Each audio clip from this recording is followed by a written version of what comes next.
তিনি যা বলেছেন সেই যুক্তি খণ্ডন করুন। তিনি ভুল বললে তাকে পাল্টা অভিযোগ করেন তার বিরুদ্ধে।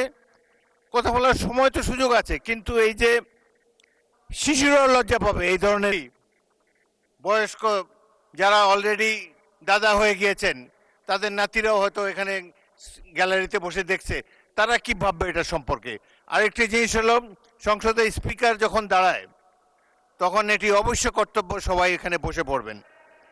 যদি আমাকে তো আপনারাই তো আমাকে স্পিকার বানিয়েছেন, আমি এই সংসদের কাস্টোডিয়ান, অভিভাবক।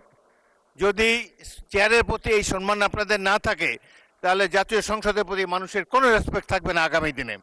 আপনারা বলতে পারেন freedom of speech is there, Fazlur Rahman সাহেব যা বলেছেন এরপরেই আপনাদের একজনকে টাইম দেব, প্রয়োজন হলে টাইম বাড়িয়ে দেব, তার যুক্তি খণ্ডন করুন। তিনি যদি অসংসদীয় কোনো কথা বলে থাকেন সেটা আমরা পরীক্ষা করে স্পঞ্জ করে দেব।